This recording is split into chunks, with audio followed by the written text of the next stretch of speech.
So there's a mechanism within somebody who might be overweight or obese. So it could be like that thyroid function, which is that metabolism. And one of the things that's not talked about a lot is that chronic stress too, and the way that that impacts the overall way that our bodies function. Because if we look at that HPA axis, which is your hypothalamus, your pituitary, and your adrenals, that hypothalamus, it's not just responsible for releasing the cortisol or for your stress response, it's also responsible for your hormone balance, it's sleep wake cycle, your rest and digestion, your metabolism, and your fluids, your homeostasis. So it has a bunch of functions because it's responsible for that stress response because wants to keep you safe.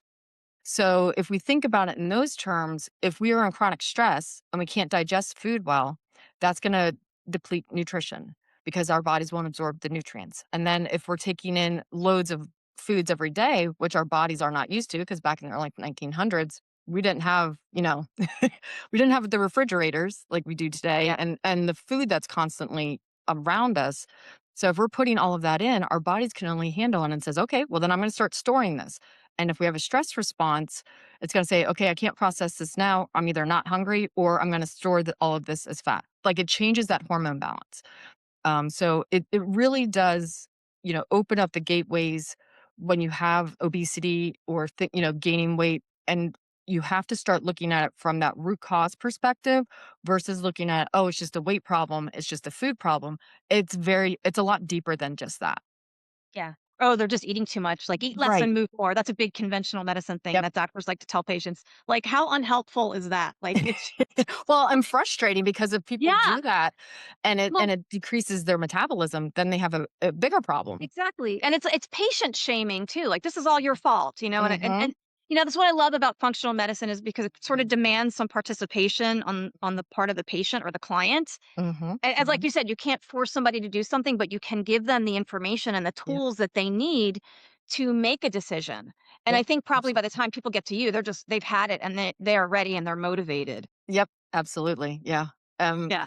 I think, and plus because it's coming from a different perspective. I told one client the one time that she wasn't eating enough. She's like, "What?" And I'm like, "Yeah, I want you to eat more, and I want you to eat this threshold." And I said, "And I want you to work out like this way." Because we worked on like, what she enjoyed doing, and we started. And she messaged me in our private chat that we have, and she was like, "Jen, it's working." And I'm like, "I know, because your body's not in starvation mode anymore, and it's starting to feel like it's getting nourished. It's not afraid, and it's letting go of the things that it's storing. And if we bring those stress levels down even more, you're going to see even more happen." Yeah. Yeah, Oh my gosh, that must be so exciting for you when yeah, somebody has yeah. that kind of success. It's the best part of my job. It's the Yeah, best part of my job. Yeah. that's awesome because the whole calories in, calories out fallacy is Mm. another thing that we've been lied to about. I mean, I'm not saying that calories don't matter at all, but like if you're talking about like I'm making up numbers here, but like a steak that's 1,000 calories versus eating, I don't know, a bowl of ice cream that's Yep. 1,000 calories. Which one is better for you? Yep. Which one should you choose? Yep. And It. Yeah. Go ahead. no, go ahead, Jen. Sorry. Yeah, I was gonna say it goes back to, I don't know if anybody also listens to, like, Dr. Mark Hyman, and one of the Yes. things that he always says is that calories are important, but not all calories are equal. So, let's say you have a bag of chips that has all of these ingredients in here that you don't know how to pronounce and you don't even know what they are, versus having, like you said, maybe like a steak with, like, some potatoes and a salad and some other things.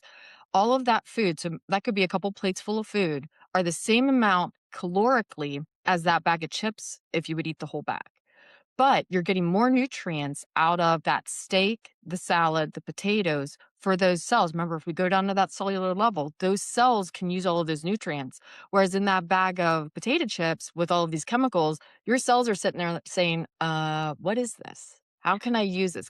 Well, maybe I can pair this. And if it's not, our body stores fat. Um, it uses for three different things. So it'll store excess hormones, excess glucose, and then toxins. So that is what our fat will store. So if you think about it, our liver's saying, I don't know what this might be. Okay, I'll store this over here. Oh, I don't know what this is. I'll store this over here. So if we think about it in those terms, if we get rid of some of those pieces, then the fat doesn't necessarily accumulate because it's not getting stored because we've removed that part. Let's say it's like the additives and the preservatives. It's one less thing that your body has to contend with.